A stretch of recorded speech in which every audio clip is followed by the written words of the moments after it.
Welcome, everyone. Simon Rosenberg, Hopium Chronicles, another gathering of our plucky and proud and patriotic paid subscribers tonight. I've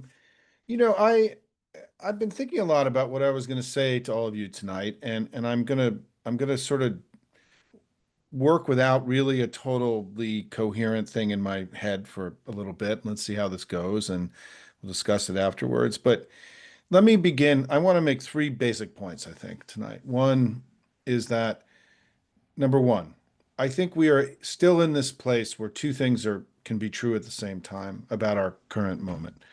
Number one is that Donald Trump is doing extraordinary harm to the country. He's breaking things that will be difficult, if not impossible, to repair, and that we have to continue to work with incredible urgency in every day, and that um, we may be in a period now where sort of the shock and awe and the first 100 days is over and things are sort of slightly, you know, getting a little bit quieter or more mellow in some ways, maybe. But we can't lose this sense of urgency that we have to galvanize our work and to draw inspiration from. What's also true is that he's a weakened political figure and that he's been making mistakes and that there is a lot of concern about his presidency, about his priorities, about the wreckage that he's leaving in the country, and that his coalition that got him elected has unraveled. I mean, where his greatest decline in polling has come from has been with independents and Hispanics and young people, the people that kind of broke late for him that were critical to his victory. And you also see him being underwater on virtually every issue now. And today we had this data that I shared at the Hope on Hope in my post, showing in a high quality poll that Democrats were favored in the congressional generic 47-41 by 6 points. And I'm going to come back to that because it's in a minute about why that is so significant. But I think there's a growing sense that this guy isn't really what he said he was going to be, that it could be, and I think we have opportunities in the coming weeks to really paint him as an out-of-touch oligarch plutocrat who's taking care of himself and, screwing over everybody else. I think that he's giving us real openings to do this. His corruption is so out in the open and so naked and so shocking. And so, we're going to have not just a plane, but next week he's going to have this dinner where people had to buy $2 million of his meme coin in order to get into the dinner and get a private tour of the White House and all this, the sort of direct selling of the White House. This stuff's going to go over poorly. But I think it fits into, as I've been writing about this in this week about the debate we're having on reconciliation, is that he is, whether we're going to call it his pay more and get less economic strategy, or he gets a lot and all of us get, very little. This idea that he's sort of loading himself up and positioning himself as an old man who's just got his hand, is grabbing as much cash as he possibly can, plundering, ransacking the government, plundering the country, and screwing over everybody else. I think this is going to become possible for us to establish. And I think that when I look back on, I was one of the lead outside strategists, the DCCC in the 2018 cycle when we flipped the House. And it was in 2017 when we won the election really in 2017 during the debate around the ACA, because what happened to the Republican brand during that debate is that it became cemented that they didn't care about us and they cared about themselves. And that they went from being Trump had run as sort of this working class hero like he did this time, right? And during the course of that debate, his numbers went down. Any belief that he could actually be there for them evaporated. And they never really recovered from that debate. And we ended up winning the midterm elections by 8.5 points in 2018.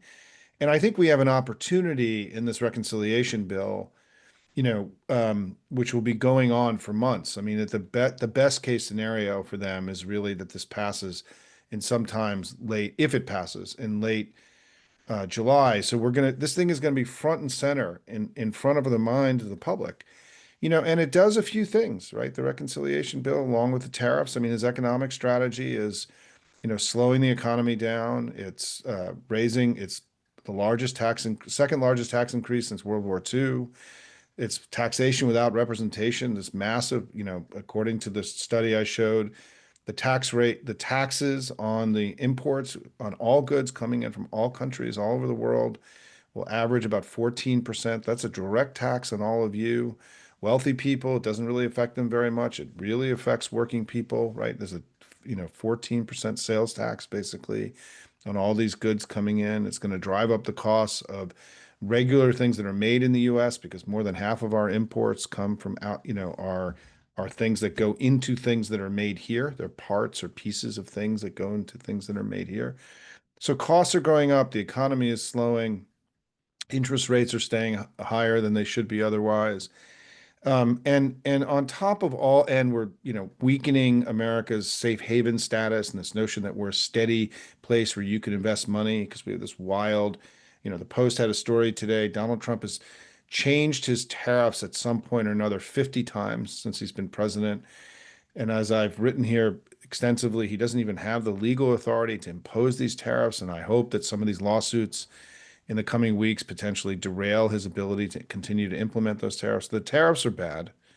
And then you add on this the reconciliation bill, which is going to, dramatically cut taxes on wealthy people. It's going to dramatically cut benefits and things that working people get, including, it's going to weaken our overall healthcare system, and it's going to dramatically explode the deficit. And it is a monstrosity, right, in every way imaginable. And the combination of these two things, the reconciliation bill, the tariffs, the vaporizing of our research institutions in the United States, and the attack on academia, is going to leave, this is a wrecking ball economic strategy. There's only a few people that are really going to benefit from this, and it's the people that get the very big tax cuts at the top. And the country and the rest of us will suffer. And it's incredible that this is being tried. And it's why, I've tried to really direct our activity now on calling and speaking out about the combination of these two strategies. I think our argument about the economy and the reconciliation bill gets stronger if we include what has already happened that is wildly unpopular, right? I mean, the tariffs are wildly unpopular. He's ratings on prices and inflation. He's minus 20, minus 25. It's unbelievable how angry the public is about what's happening with prices and inflation and the tariffs. So we should connect the reconciliation bill to that and say this is all part of a grand strategy to enrich a small number of Americans and screw over everybody else and explode the deficit and put the country potentially into a place of enormous fiscal danger, right? So I think we have a lot to work with here. And so we should be very aggressive in our advocacy in the coming weeks. Coupled with that is this thing that I just can't get over in the last few days is how much, for those of you who are older Hopium people who've been around since the beginning, Hopium's a little more than 2 years old, or saw my commentary during the 2022 election, part of my big argument was that the biggest force in our political life was fear and opposition to MAGA. It had driven the election in 2018 and 2020 and 2022 and throughout 2023 when we began working together at Hopium. It fueled the Swazi win in early 2024. And I believed it was going to fuel the 2024 election too. And part of my confidence, right, about us winning, and I never predicted we would win. I never said we were going to win. I said that I'm optimistic, right? If you go back and look at all this, and many of you heard me say this all the time, I wasn't alone. 7 out of the 8 forecasters had Harris winning on election day, going into that final weekend. My confidence was that we had had a pattern in our elections, which is that if we could evoke the ugliness of MAGA, which was already baked into the electorate, and people had been voting on it in all these elections all across the country, that if we could evoke that ugliness of MAGA and make that the driving force in the general election, that we would win as we had won in all these other special elections in 2023 and so on. And that part of our job was to not only present a strong agenda forward, to take credit for the good work that we had done, but to evoke the ugliness of MAGA. And what happened in the 2024 election, and we're now going to start debating this all over again because of this Jake Tapper book that's coming out, is that, it did not, that formula that had worked did not work in this election, even though it had worked against Trump in 2020. But it did work in the Senate races. And it did work in North Carolina, where we won 5 out of 10 of the statewide seats and broke their supermajority. And Allison Riggs won her race in November and then won it again a few days ago. It did work in down ballot races in Wisconsin where we made tremendous gains. 2024 was not a wipeout year for us, right? We actually picked up a seat in the House. We made important gains in some of these same states where Kamala Harris lost. And so when you look at the last set of elections, going back to 2018, there was this one election. It was the most important one, right? This 2024 presidential. But all these other races, right, we did very well in. And it's important to recognize this because we've been beating MAGA again and again and again and again. And so we aren't weak and he's not strong, right? We have done a good job. We've won a lot of races. We've been able to manage and defang and disable and degrade MAGA and win. The Cook Report, their big analysis about why we did so much better in the Senate races than we did in the presidential, was that the Senate Democrats went up early, defined their opponents, knocked them out of the race, and they were never able to recover. It's the same thing that Bill Clinton did in 1996, but it isn't what the Biden-Harris campaign did. The super PAC that we had that had almost $1 billion did not go up with negative ads early. They made a decision not to define Trump early.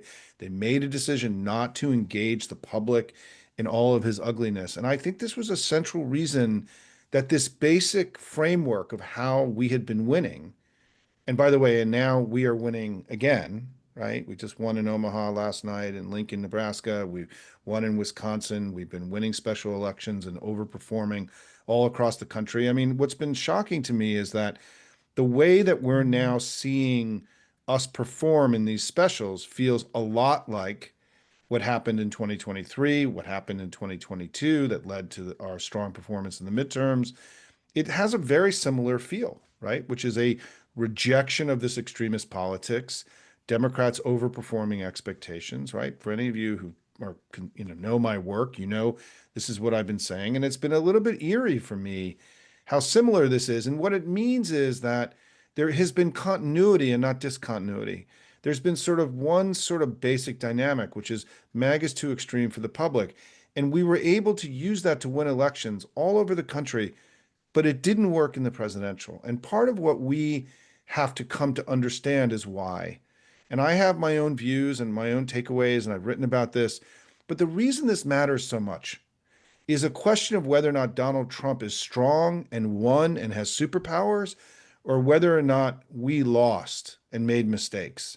And that he, rather than him being strong, is that we erred and he benefited from our errors. What were those errors? I think it was obviously Biden shouldn't have run for re-election.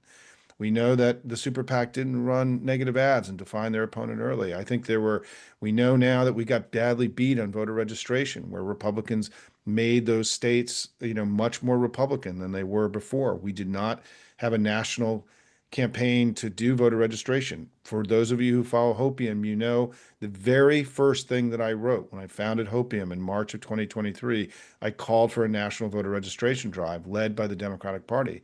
That never happened, right? I also think there are real questions about whether we misplayed the inflation issue during the election. But to me, there's a chart that my friend Stephen Claremont has done, a graph that shows that Trump's approval rating went up through the entire 2024 election. It just kept going up and up and up and up, as if there was no campaign run against him, because there wasn't. And if you look at Biden's approval rating during 2024, it goes down. You look at Kamala Harris, and the day she gets in, it goes down. Why? Because there were campaigns run against them, and they degraded our candidates. And so the reason this matters is that I think where we are now with Trump being weak and disliked and being, being increasingly seen as being a bad president, and us overperforming in elections, is really where our politics should be, because he is the worst human to ever live in this country in the history of the United States. He has abandoned the constitutional order. He has betrayed the country. He's selling out America to people that are writing him, they're paying him off however they're doing it, Putin and MBS and the Gulf Arab states. You know, he's a wrecking ball in American society. He's leaving us far weaker and poorer than we would have been otherwise. He's stealing the future of our children and our grandkids. People should be fucking angry and pissed off and about him because he's doing unbelievable harm to the country. And so I think that what's happening now is that we're going back and reverting back to where I think the election should have been in 2024, and where our politics has been all the way back to the ACA debate in 2017, where the driving force of our politics is fear and opposition of MAGA, as it should be, right? It is the most important thing in our politics. And so I think we should take heart as Democrats that, that this idea that like we suck and we're terrible and we have to make incredible changes, and that, yeah, look, we have problems like every political party does. We've made mistakes. There were things we did wrong in 2024. We got out of position on things, right? And what's encouraging to me is number one, we keep winning elections when it matters. Democrat versus Republican, we've been winning or overperforming. Second is this congressional generic poll today that's in from G. Elliott Morris shows that we would win the House back, that we are far more favorable when voters have to vote, not a questions about favorability or who do you trust more or any of these other things that people have been using, because there's been this whole meme about how Democrats are in bad shape. We're not in bad shape, everybody. We're not. We're winning elections, right? We're ahead in the congressional generic. What is true in the polling is there are a lot of Democrats who are unhappy with their leadership right now in the party, and therefore our numbers are down. But they're not down because of independents. They're down because Democrats themselves are disappointed in our party after this historic loss and watching the ugliness of Trump, and frankly the slowness of our congressional leaders to really to get out of the gate quickly when Trump came into office. But those voters who are disappointed are then voting for us in these elections and are intending to vote for us next year. And the question around, and that's what matters, right? And so this whole notion that you're hearing from people on the Republican side and some of us on our side saying, well, the polling is terrible and the party is weak. I just don't know that I buy that. I don't know. I don't know. When you look at the G. Elliott Morris poll today, and we've got a 6-point advantage in the congressional generic, that's a big deal. We had this huge victory in Omaha last night. Not exactly a Democratic place, right? This is a 3-term Republican mayor that we unseated last night in the in a red state where we have struggled to win in Omaha. And so I am not as down. And maybe that's just who I am at this point in my life, right? Where my response to Trumpism is sort of this unrelenting optimism, seeing the glass half full and not half empty. But I think in this case we have reason to be so, right? This isn't irrational exuberance. We just had another, we won in Wisconsin by 10 points. We won here. They're struggling to put it all together, right? And I think for the question that I get a lot is, and this is something I want to address, is that are there going to be elections next year? Of course there are going to be elections next year. And people in our family who are raising this specter, I think, are doing damage and harm. It's corrosive sentiment because first of all, it is, we have to assume, like we've had elections going all the way back to the 18th century, right, that we're going to have elections. The thing we have to be worried about, in my view, is not so much about whether there will be elections, because Trump, I shared a Politico article on this, Trump is hyper focused on the midterm elections. He is siding with the moderates over the extremists in his party again and again to the freak out of the MAGA faithful. He's doing it because he wants those people to win. He is focused on winning the election, not making them go away, right? We know this from his behavior, from what he's been doing inside the reconciliation process, but we also know it based on how much money he's raising into his own super PAC. And this is something that people should be concerned about. He is raising hundreds of millions of dollars and is going to spend that money to make sure that he's not impeached, that we don't win, and he's not impeached, and there are congressional investigations into his administration. He's been through that before. He doesn't want to go through it again. And so we should anticipate, rather than him making elections go away, that I don't really know how he would do anyway, right? But we should anticipate that he's going to fight and contest these elections aggressively in 2026, which is why we have work to do to get our candidates in the best shape possible to win in 2026 because they're worried. Why are they worried? They're worried for all the data that I went over today, right? The polling data, the congressional generic, they're seeing all this stuff too. And they know if the election were held today, they get their asses kicked. And so what they're going to do is what they do, the new Trump oligarchical world is they're going to amass a vast amount of money. And we just have to realize that one of the things that may be different about 2026 is that they may have more money than us, and we have had more money than them because of our grassroots and all of you guys raising money as we did here at Hopium. We've been out raising them and outspending them. I don't know that that's going to be the case this time, which is why we're going to be even more dependent on the work of grassroots volunteers and on grassroots money than we've been in previous elections, because the wash of money this time could be much more significant than it has been in the past.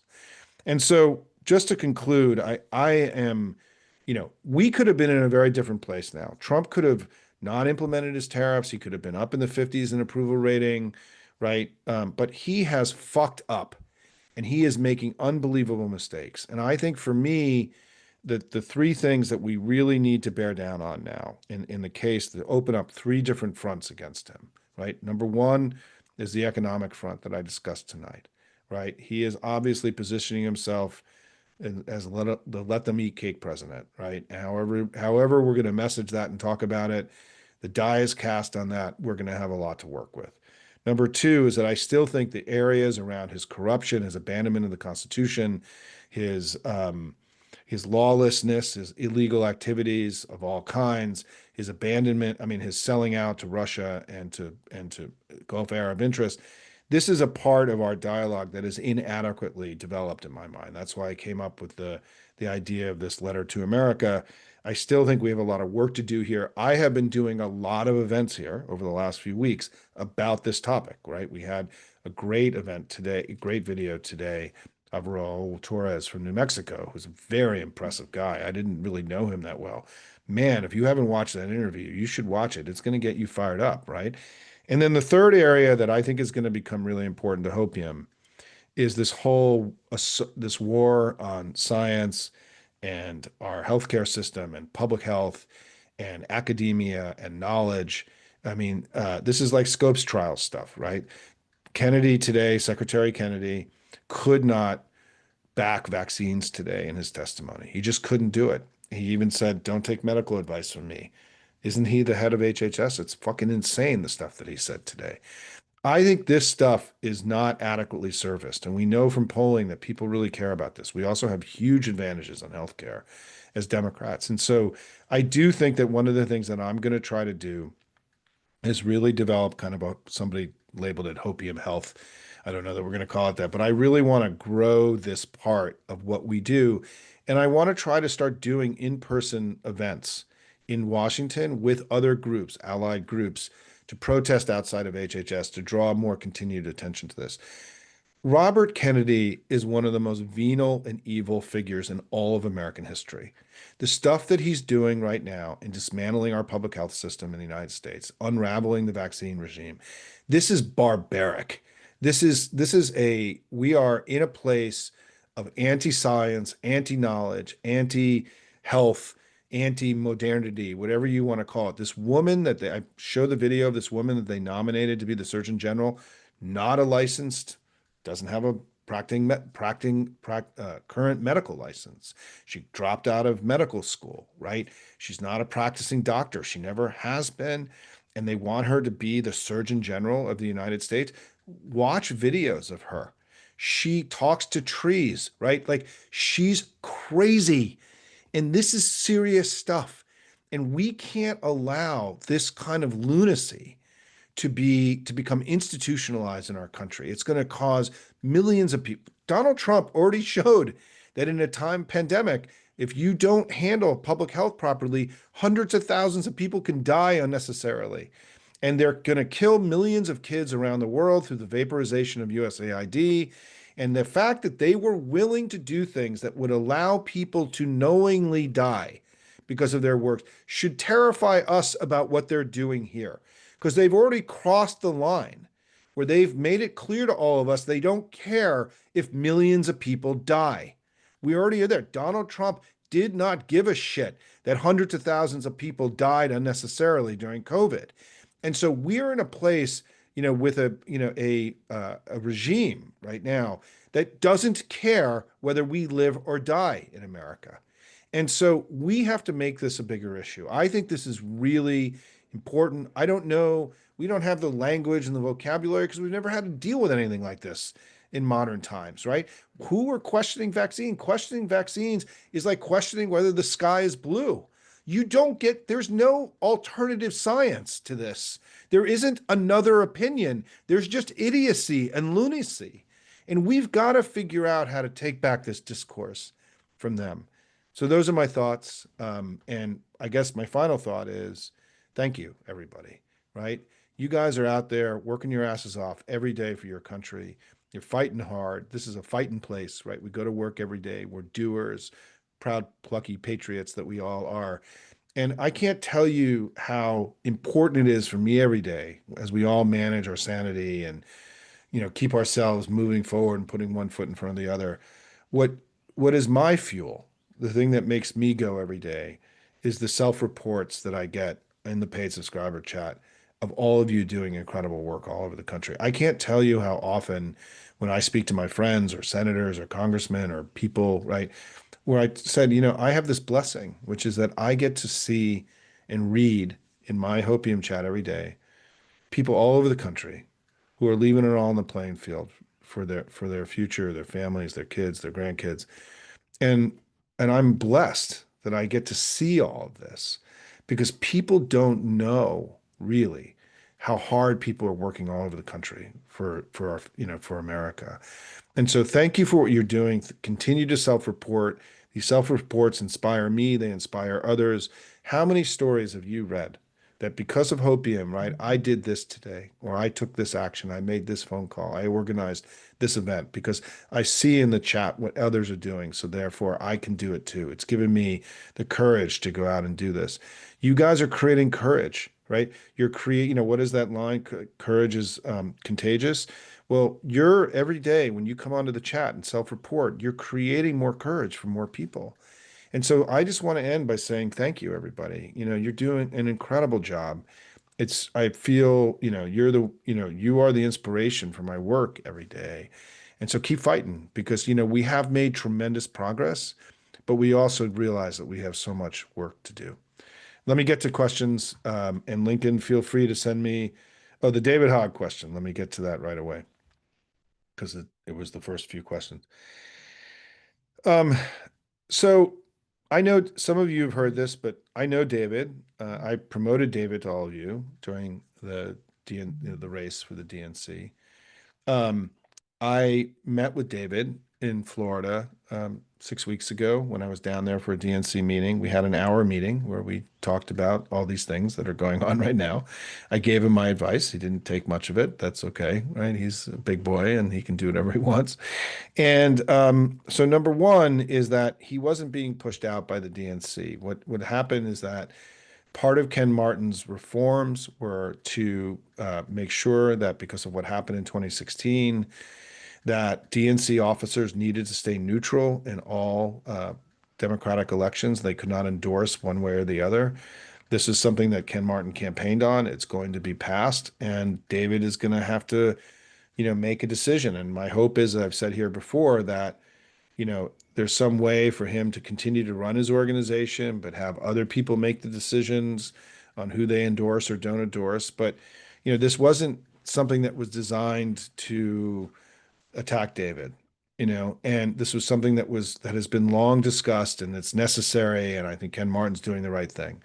The second thing that just happened in the last few days is something that I'm still not sure I totally understand. And I have to admit, I haven't devoted the time and energy, but there is these complex formulas in the vice chair race about gender balance and other things. And one of the candidates who lost has been arguing that the way that the vice chairs were voted on that it was didn't follow the formula properly.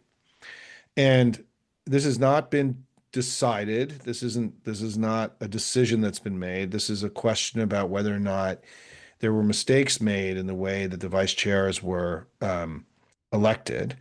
Yes, this makes us look idiotic, right, and stupid. And but this predates the current chair. Ken Martin was not chair when the election happened. He was running for chair. And I don't really know, I don't know enough, but my view about this is we're going to find out.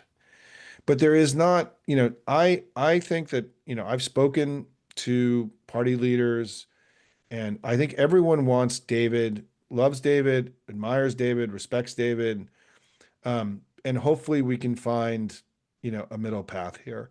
I don't know though. It's possible that it doesn't happen. It's possible that he leaves, that he quits, that there's just too much agita and he goes back to his organization. But we'll see. And I just want to say that David is an important leader, but he's not the only young person in the Democratic Party. And if there ends up being a fissure with him, we have lots of other young people. And I hope for David's own future that we find some kind of accommodation here, because I would rather have him inside our family working with us than being outside. But he has agency in this too, and he's got to make some tough decisions, I think, about what he wants to do. The stuff that Ken Martin is doing is fair-minded and reasonable. And having for any of you who was a Bernie supporter, the scars from the 2016, the stuff that happened in 2016, we should just never be in a position like that ever again as a party. And Ken Martin's doing the right thing in this regard. So let's hope we can find a path forward where David stays as part of the team. And if he chooses and if it doesn't work out, we move on, and we've got bigger issues here to worry about, I think, than this. And we can't let this become a huge distraction for us, in my view. Let me just go into the Q&A a little bit myself and to see what yeah. Yeah, I mean, look, there isn't actually a lot of fighting inside the Democratic Party. And the other thing that I think everyone should realize is that, the Democratic Party is winning elections all over the country, and we, we are up in the congressional generic. I mean, this sort of impression that has been levied that we're somehow weak and suffering and everything is terrible. I mean, this just isn't true. It just isn't true. I mean, we aren't where we want to be. I just was sent by a Hopium member a few minutes ago, this speech that Adam Schiff gave. I mean, I can just tell you right now, let me just make 2 points about this. One is, and have spoken about this here, is that Jane Klebb, when she spoke to us a few weeks ago, gave me and this community credit for having pushed the idea of these town halls that are now becoming a ubiquitous thing. And what I want everyone to understand is the town halls are not just the town halls that are happening with the DNC, the DCCC, and the state chairs. Indivisible groups are doing town halls. There's now like the town hall, the empty chair has become this powerful, ongoing new tactic we have to create discussion in all of our communities across the entire country about what Trump is doing to all of us. And this community had something to do with that happening, right? This was something I was advocating. Jane, I didn't know this, said, she spoke here to us a few months ago. We actually talked about this. I lobbied her on it. She then took it back and she helped move it through the system, right? I didn't really know that whole part of the story. But the important thing is that there's so much more going on. These members of Congress are doing their own town halls in their own districts. They're doing teletown halls. They're doing, meetings with constituents that are being harmed by Trump's powers. This idea that the Democratic Party isn't doing enough and isn't fighting hard enough. I think that what I will say about this is that we got out of the box slow. There's no question about that, right? That is a fact, facts on the ground. But there is so much more happening, and people are fighting so much harder, I think, than is really understood. But I also understand the frustration we all have because Trump is continuing to break things and we're not stopping him. And so where I am in this sort of place in all this is that, I do think that the circle of defiance is growing. I do think that members of Congress are being far more ambitious and aggressive than they were before. Chuck Schumer put a hold yesterday on all of the DOJ, Senate confirmed positions because of Trump's, the plane and the bribery and the corruption around the plane. And we're seeing our guys, do more. Is it enough? It's never going to be enough while he's in office, right? It's never going to feel enough. But we have to recognize that we have a good new chair and a good new team in there, and that we are getting wins and we are putting points on the board. And as Jane, if you haven't watched the interview with Jane, she details what they're doing, the unprecedented investments we're making in all 50 state parties, in redder parts of America. There's never been this kind of investment ever in the history of the party that this DNC is making in the non-battleground states like they're making now, right? And so I just want to say to all of us is that we need to stay together. The infighting, that is the thing that if you're Donald Trump and the MAGA, what do you want more than anything else? You want the Democratic Party to fight internally, to factionalize, to weaken itself, to split apart, and then we fail to win the elections in 2026. And it's just a hard, cold reality. And I do think that for those of you who are party people, right, we keep winning, right? We are up in the generic. This whole idea that like we're sucking and terrible and everything is awful and we're losing to Trump. I mean, none of that is true. And so we have to be careful to find the right balance here, I think, in managing our frustrations with also acknowledging progress that's being made and continuing to challenge our electeds to do more and be more aggressive. If you've watched any of the video from the Hill in the last couple of days, our members are killing it on the Hill, right? It doesn't mean it's getting to you, but they're fighting really hard on, and have scored a lot of points against these guys in the last couple of days. And so, I just think we have to keep our head down and keep working as hard as we can. And as I've often talked about here, anticipate disappointment. Anticipate that there are going to be people during this journey that we're on, this difficult, unbelievable journey that we're on, who are going to do things that are going to disappoint you, and anticipate it, expect it, and don't be shocked by it. And to work to bring those people who wander back into the fold. But be smart, be mature. Don't be freaked out by every little thing that pisses you off by a Democrat. If that's where you're spending all your time, you're letting us all down. It's not how we need to be spending our time. We need to be spending our time doing the work to advance, going after Trump, being information warriors against these guys, talking about what Robert Kennedy's doing, right? The time that we spend denigrating other Democrats, you're just playing into MAGA's hand by doing that. You're doing MAGA's work for them. It doesn't mean you can't be frustrated.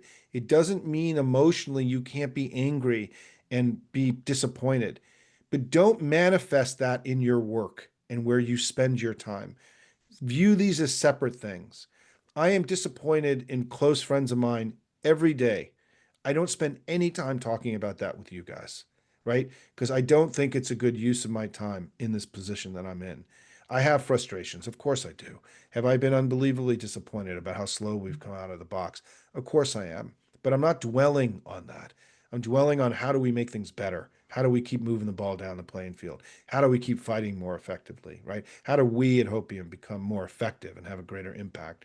That's what I'm focusing on. Yeah, listen, I think the other thing that's exciting, everybody, is that we got 20, 25 people who are noodling around running for president right now, and they're going to have a really big debate over the next few years, and it's going to be exciting, and it's going to be really interesting, and they're going to be challenging each other and out trying to outdo each other because they're competitive people.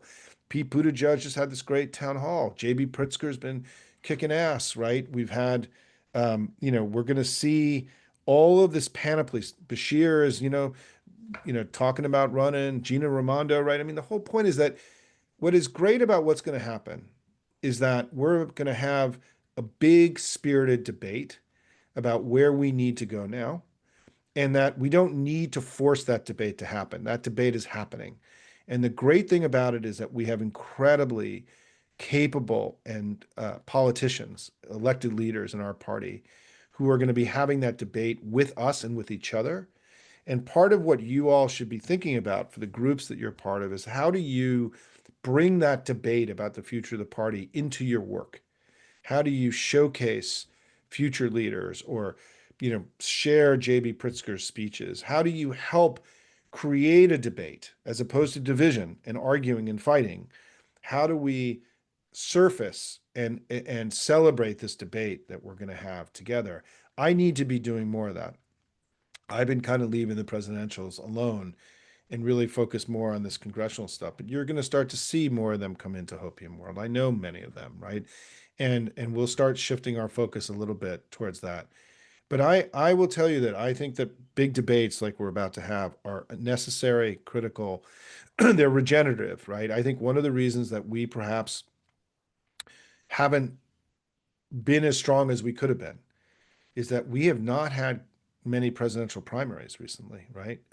Big, robust primaries like we had in 2008, for example, where the party has leaders that are airing it out, testing new ideas, using new language, testing out new arguments, new tactics, right? These competitive presidential primaries are ways that parties move forward and we're going to have one of the biggest fields that we've ever had, incredibly capable candidates. As somebody who's been doing this a long time and been part of presidential primary campaigns, I'm really looking forward to all of this. And I think that, we should welcome this debate that's going to come and try to do everything we can to have a spirit in our organizations of advancing the debate as opposed to advancing an individual candidate, right? We have no idea who the best candidate's going to run in 2028. That's what a primary is for. They have to compete. And oftentimes someone you thought was the best candidate doesn't perform. Think of Jeb Bush a few years ago, right?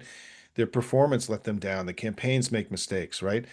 Kamala had a really rough first presidential campaign. She was an incredible candidate last year in 2024. And so, we don't know. And that's what is so exciting, I think, about the time that's in front of us. Um, why did we use words with Trump such as treason and traitor? I think that there has been a little bit of a scaling back in language in with Trump because of what happened with the terms around, and I'm not even going to use it tonight, self-censoring here, around what happened with his attack on E. Jean Carroll and, the threats of lawsuit by him. And I do think that words like you've noticed that I've been using the word traitorous more in my writing in recent weeks. But I do think there was, in a temporary time, I don't think this is permanent. I think people's language kind of pulled back a little bit. There was self-censorship. I think that you're seeing a creeping out. People are reclaiming real estate that we had before. And again, I mean, Trump is the same guy that here I'm going to, said that I had this line during the campaign. He was a sexual assaulter. I'm not going to use the R word, a traitor, a felon, and now forgetting my own line, right? But, yes, we have to go back to all of this. And that's what I was getting at earlier in my remarks is that I think this sort of this moment where Trump became the guy who won and he was big and strong and powerful. We have to spend all day long telling the other story, which is that he's weak and a failure and he's a buffoon and he's desperate and he dyes his hair and paints his face and his girdle is working overtime. I mean, all these ways that we have of making him the person we all know him to be, right? It is one of the things I talked about in a group that I spoke to earlier today is that in our own head, that part of the job we have of making him small and defeating him and degrading him is how we interact with him every day, right? Because we can give him powers that he doesn't have, right? We can give him superpowers. We can make him into Oz and the wizard, right? And not the old man behind the curtain. We can, and part of what happens with authoritarianism and this sort of authoritarian fantasies that Trump has is Timothy Snyder and Ruth Ben Guyot and others tell us the not obeying in advance idea is that by obeying in advance, essentially doing the work of the autocrat for them. You are making them big by obeying them before they even ask you, right? And this is why the concept of defiance is so important, is that we have to defy Trump every day and every moment of our day, every day when we get up in the morning and spend the rest of the day, is that we have to not make him big. We have to make him small. We have to remind people that he is the old man and not the wizard. We have to tell the public that the emperor has no clothes, as ugly as that may be, by the way, in this case. And we have to continually go through that process ourselves. And if you remember me during the campaign, I used to talk all the time about how, people send emails to each other. Did you see this? Is this true? Can you believe this? Right? This sort of constant, sort of allowing him to dictate our terms and our understandings. Liberation Day should be the liberation of allowing him to tell us how to understand things in America, right? We have to, every day, we have to unearth, we have to dig out from underneath the propaganda and the bullshit and everything that's coming at us. And part of what Hopium's job is that when I get up in the morning, I'm not starting from where he is. I'm starting from where we should be. I don't respond. I go on offense and I tell our story aggressively. And this is a big psychological thing that we have to learn together because part of the power of authoritarians is the power that people give to them, not and that their power is derived from this obeyance as opposed to defiance. And that's why this sort of growing defiance that we're seeing all around the country has been so debilitating for him. He keeps losing in the courts. He keeps losing elections. He is a loser, not a winner. He's weak. He's not strong. This issue of strength and weakness, you've heard me talk about this here, is central to understanding Trump. He sees the world through strong and weak, winning and losing, and I think rich and poor, actually. I think I'm now beginning to believe the way that he fawned all over the Qataris today, talked about the beauty of their palace, the fact they have big planes and he's got a little plane, right? And all this stuff. He's so he's such an idiot, right? In so many ways, but he's so simple in how he sees things.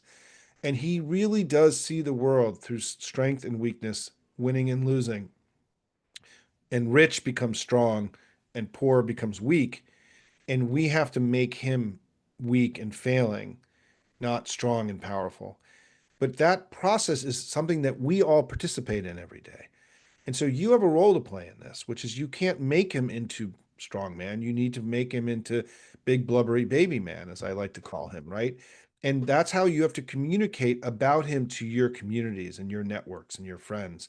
Is not that did you see all these terrible things and but look at all the failures and look how he's a fuck up. The line I've been using, he's a fuck up and a lame duck, right? And we have to continue to work to degrade him and make him small and the opposite of strong, right? Let me see if there's any other questions in here. Yeah, I mean, Tamara, I'm not sure, is that, yeah, I mean, the line that I wrote about today, and I said it earlier tonight, is that with, these lines I'm playing around with, because Hopium is like a sketch pad, right? Anything in there that is useful to use, just take it, right? That's why it's there for all of you. That we are going to pay more and get less. That's his economic plan. Like literally, that's his economic plan, right? That we're going to pay more and get less. We get, five pencils and two dolls, right? And he gets an airplane and a $400 million airplane. And also, I think the other line I've been playing around with is that he and his buddies get more and everybody else gets less. And I think these are all true. I mean, what's incredible is that they're all true, right? And that he doesn't, and the real test of Trump in some ways is going to be in the next few weeks, prices are starting to rise, auto prices are going up, right? Inflation's going to start to creep up, the effects of his tariffs. Because remember, the tariffs, there's a 10% tariff on all goods from every country in the whole world, right?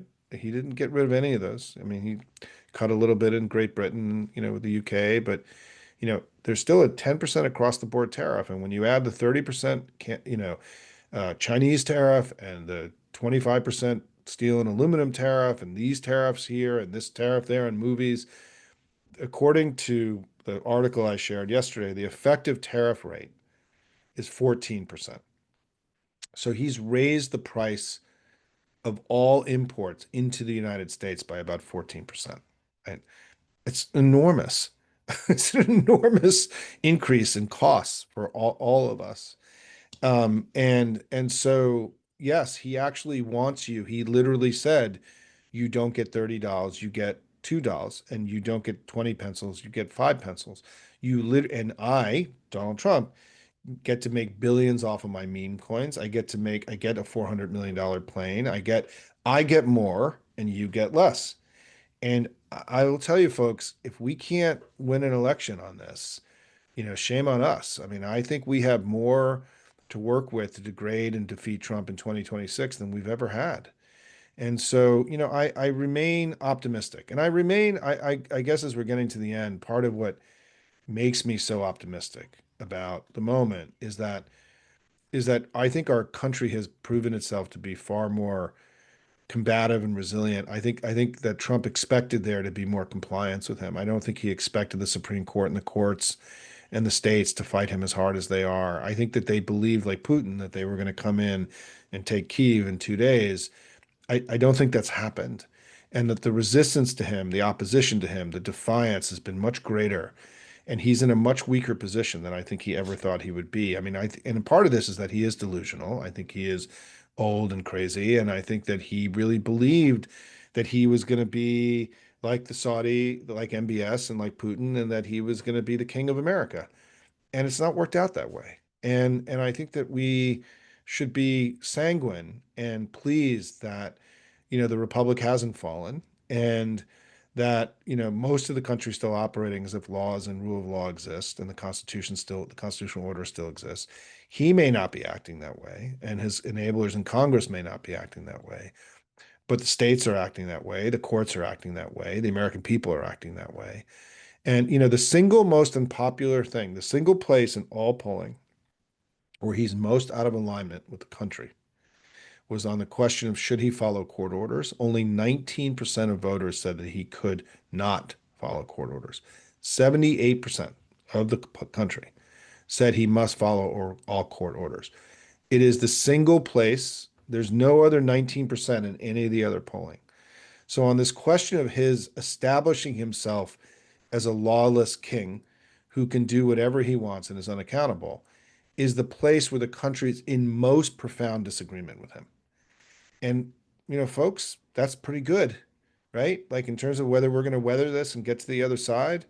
I mean, that could have been a 50-50 jump ball. It isn't. The country wants him to act like a president and not like a king, including his own supporters, right? The muscle memory of our democracy is really strong in the American people. And I think that, this idea that he had a mandate to do all this stuff, his mandate has been removed by the American people in the last few weeks. He doesn't have a mandate any longer. He's in the low 40s in job approval. And this idea that he can get away with anything because he got elected, it's the most illiberal, unconstitutional, ridiculous, anti-democratic thing that any of us have ever heard. Because you win an election, the laws don't apply to you. I mean, it's the entire purpose of the constitutional order. And let me say one other thing, since I'm babbling here towards the end, is one thing I've been writing on Blue Sky that I haven't brought into Hopium yet is this notion that, Donald Trump doesn't want to be president of the United States. He doesn't want the job because being that job means he has to be the leader of the constitutional order and to follow rule of law and to, pass his budgets through Congress and not to, vaporize agencies on his own. He doesn't want the job of president. He wants this other job, Mad King, right? Which doesn't exist. It doesn't exist. It's not a job. It's not a thing. There is no job called that. There's only one job. It's the president. He doesn't want that job. So shouldn't he resign? Right? If he doesn't want the job that he's been given and that he won, and he wants this other job, and he's not interested in doing the job that he has, well, then he should step down, right? And I really, if you follow me along in the logic of that and how simple that is to say, I think we have to develop language around this, right? That he was given a job to do. He doesn't want that job. He wants this other job to be a sultanate or to be a czar or to be a mad king or to be, a Qatari emir, to be an emir, right? But that job isn't available here in America. That's not. that he could want that job, but it's not the job he sought, and nor is it available to him. So shouldn't he just step down? Because he's made it clear he doesn't want to do the job that he was given. And I know this sounds like, oh, Simon, but we don't know what is the language that's going to break through with voters. We don't know. And this is why we have to keep experimenting and testing and trying new things, because we're in an unprecedented situation and we have to continue to be creative and not get comfortable. And we have to be ambitious and aggressive and testing new things and testing the boundary. I really appreciate the question about whether we've pulled in and done self-censorship around language, and the answer is yes, we have. I think that it's tactically okay. It's not strategically okay. It's okay for now. It's not okay forever, right? As we sort of navigate this new terrain and try to come to understand how to win in this new environment. And that's where I want to end tonight, which is that we have been winning. And it matters because in his mind, there are winners and losers. And right now, this guy's a fucking loser, and we're the winners. And we need to stay in that place of power as opposed to a place of weakness. And Democrats have to really, I think, go through a huge, long, party-wide kind of discussion around these basic ideas of winning and losing and strength and weakness.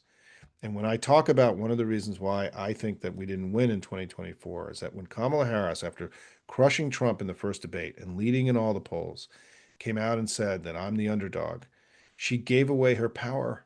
She was not the underdog at that point. She was the winner. She had beaten him. She was beating him in the polls. She was strong and he was weak. And when she said she was the underdog, then she was saying that he was weak, he was strong, and she was weak. And I think that was a miscalculation. And I think we have to learn from that. In that, in politics, strength matters. People want to have strong leaders. When strength left Bush and Katrina, he never recovered. When strength left Biden after Afghanistan, he never really recovered. We have to make sure that Trump doesn't recover from this downward trajectory he's on. And we have to make sure that we label him as being weak and pathetic and all these words I use, desperate, loser, big Bulberry baby man. We need ridicule. We need to make him look foolish and a buffoon. This is critical. And so, help me in doing that, right? And one of the ways you can help, just to close, is try to bring more people into Hopium, right? Let's grow this community that we have. We have 152,000 subscribers now. Let's get to 175,000 by August, right? Let's have a goal of increasing this. When I have a post that you like, share it with your friends. When you have a video that you enjoy, share it with your friends, right? Help grow this incredible community that we have. Let's make us stronger, more powerful, increase our influence inside the family. I think we've been doing extraordinary work. I'm unbelievably proud of all of you and the work that you do every day. I feel, somebody mentioned to me that sometimes when I say I'm proud, it sounds like I'm being a dad. But in some ways, I feel that way, right? Like I have this paternal kind of sense about this community that we built together, right? And that, I do want to just say that again, I'm just so impressed, amazed, excited by all that you're doing for your country. Keep working as hard as you possibly can. We are in a better political place right now than I ever could have imagined at this point. He has fallen faster and swifter and more comprehensively than any of us could have imagined. And it shows that he is vulnerable, and we just have to keep fighting as hard as we can. Why? And you know what I'm going to say? Because he's stealing the future of our kids and our grandkids, and that's not something that we can allow to happen on our watch. So we've got to be bringing it every day, everybody. Love you guys. Keep fighting hard. And, just let's go win this thing. Take care.